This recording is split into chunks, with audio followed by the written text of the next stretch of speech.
Tuesdays with Travis. It is Tuesday, therefore it is time for Tuesdays with Travis. If you are new to this, we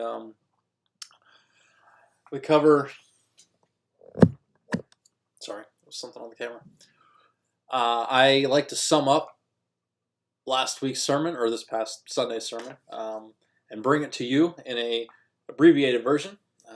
So today we're going to jump right into it, and we're going to be in Luke chapter 20, and then we're going to go into 21. We're going to start with verse 45. It says, "While all the people were listening, Jesus said to his disciples, 'Beware of the teachers of the law. They like to walk around in flowing robes and love to be greeted with respect in the marketplaces and have the most important seats in the synagogues and the places of honor at banquets. They devour widows' houses and for a show make lengthy prayers. These men will be punished most severely.'" So let's stop right there and just kind of talk about what Jesus did there. He knew who was listening. He knew who was around. He knew who could hear him. But it says he told his disciples. And he told his disciples so these high priests, these people of honor, could hear him. And he said, listen, don't be like those guys. Don't do what they do. Don't act like they act. Don't act like you're better than everybody else. Don't act like you have more than everybody else. And don't think that just because you have this power that you can do whatever you want to people and you can destroy widows' houses and you can cheat them out of money and you can take whatever they have for yourself. And don't stand in front of people and act like you're the best prayer in the world, or you're the best priest or the best pastor in the world, or you're the best Christian in the world. That's not how this works. It's not about who has the most money. It's not about who has the most power. It's about being humble and serving God. And in order to reiterate this, Jesus goes further. And this is really where our message is going to come from today. It says, "As Jesus looked up, he saw the rich putting their gifts into the temple treasury. He also saw a poor widow put in 2 very small copper coins. 'Truly I tell you,' he said, 'this poor widow has put in more than all the others. All these people gave their gifts out of their wealth, but she, out of her poverty, put in all she had to live on.'" She gave everything. This poor widow didn't have anything to begin with, but she knew that she wanted to worship and wanted to give what she had to God, because just as I tell people and I tell myself, everything I have is from God to begin with. Everything he has blessed me with, the jobs that he has given me in the past, the full-time pastor position that he's given me now, the opportunities he's given me, the paychecks that my family receives, the gifts that my family receives, the random checks that come that I don't know where they came from, or the random gift cards that people send us that I don't know where they came from, and all that stuff is from God. And so it's my responsibility to give everything I have back to him, and that's just it. It's about giving everything I have back to him, giving everything I have to Jesus so that he can further his kingdom and do what Jesus does. He doesn't need me, but it's my gift of offering. It's what I have that he's already given me. I give back and say, Lord, use this as you see fit to help those around me, to help the community, to help those in need. Jesus, use what you've given me. Lord, I want to give it back. And I think so many times we in our lives think, yeah, I should do that, but I just don't have it to give. I just don't have a lot to give. I just don't have a lot of money, or I just don't have a lot of time, or I just don't have any energy left after coming home from work all day, or I just don't have time because I've had to take care of the kids and I've been babysitting all day, or the kids have been home from school, and so I've had to try to clean the house, and I've tried to had to balance the bills and take care of them all at the same time, and Lord, I just don't have anything left. This widow, it says, gave everything she had to live on. Now let me focus on that, because it says, Jesus says that she gave everything she had to live on, which means when she gave that, she knew ahead of time, I'm sure, when she gave this these 2 copper coins, she thought, I don't know how I'm going to live after this. I don't know where the next meal is going to come from. I don't know how I'm going to pay rent. I don't know how I'm going to take care of the things that I have to take care of.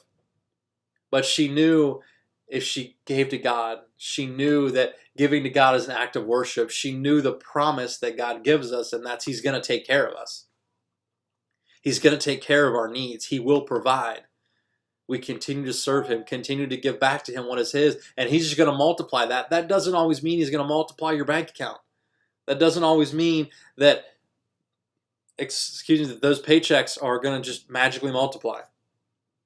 But you've got to realize that that raise that you got was a blessing from the Lord. That job promotion you got was a blessing from the Lord. That gift that you got in the mail from somebody random, that was a gift from God. And of course, someone gave that to you to help you. And now we, as we say, need to pay it forward. Allow God to show you the opportunity to give all you have to someone else. I think so many times we do want to give. We want to help out as much as we can. But I challenge you, as I talked about a few weeks ago, to sacrifice. Give more than you can. Give all you have to live on. Because see, if we give all we have to live on, all we have, God blesses that. I think so many times our thought is, yes, we want to help, but I'm going to keep this little bit here for me to make sure that I'm good, to make sure that I can at least take care of these things that I need to take care of. Just a little bit for me. You can have this, but I'm going to keep a hold of this. We need to give it all. I think of the times that we think it's too small, and I think of the boy with the 5 loaves and the 2 fish. Jesus asked his disciples when this about 5,000 people showed up, and that's just the men. They had families and kids with them. And Jesus looks at his disciples and says, where can we get food to feed them? And his disciples are like, what are you talking about? Like, not where, but how would we even pay that? That's like a year's wage to feed these people. And he says, this is all we have, was these 5 loaves and 2 fish. And Jesus says, perfect. Give me all of that. This boy that brought these 5 loaves and 2 fish, maybe that was his family's meal. Maybe that was his family's meal for the next week. And they gave it to Jesus and let Jesus do Jesus. And people took as much as they wanted, and it just continued to flow. I challenged our church this Sunday. I challenged them from this past Sunday to this coming Sunday. Pray this week about what your all looks like, about what giving your all looks like to Jesus. And if that means energy and time, this is between you and God. I can't get in your bank account. I can't look at your checkbook and say, all right, you can cut this, and this out. You shouldn't be buying this many purses. You shouldn't be buying this many tools. You shouldn't be buying this many LuLaRoe stuff. That's a joke. I love you guys that sell and buy LuLaRoe. It's fine. But when it comes down to it, maybe we're putting those things above the church, above what we should be giving. And I can't look into your bank account. I can't look into your way you spend stuff and say you shouldn't do this, this, and this. This is between you and God. This is between you and the Lord. So I challenge them this week to pray. I'm doing it myself. I always preach to myself along with you. Pray what it looks like to give your all. If that's financially, God bless you. That's great. If that's time and energy, God bless you. That's great. But you need to examine what your all is, and this Sunday, we're going to give it. This boy brought 5 loaves and 2 fish, I would assume, in a basket, and we have a basket upstairs.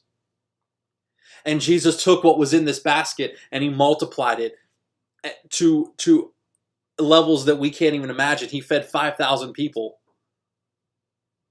5,000 families. And so what we're going to do is take this basket, and we're going to put our own bread and our own fish in it, whatever that looks like. If that's writing down on a piece of paper that says, I'm going to give this amount of time, or I'm going to give this skill that I have, or I'm going to give this amount of money right here, and you're going to write a check, or you're going to bring cash, or whatever you want to do. This is between you and the Lord. We're going to put it in this basket, and Jesus is going to do, the Holy Spirit is going to do exactly with this basket that he did with the 5 loaves and 2 fish. He's going to multiply it to whatever he needs to do with our church, whatever he needs to do with our community, whatever he needs to do with us. We're going to give our all and say, Lord, it's up to you now. Completely up to you now. And so as we do this, I continue that I challenge you that you would pray to do the same thing. Maybe you could join us on Sunday and throw it in that basket too. Pray what it looks like to give the Lord your all. And this one's, I'm looking at the time, it's a little longer than usual, but it's important that we need to know that we need to give our all, no matter how small we think it is. No matter how small we think that is, God can use it and multiply it to levels you can't even imagine. So let God do God. Let Jesus do Jesus. And through that, watch his power. Watch his glory. I promise you he's going to take care of you also. God bless you guys. Don't worry if your all seems small. It's exactly what the Lord needs. God bless you guys. I love you. We'll see you soon.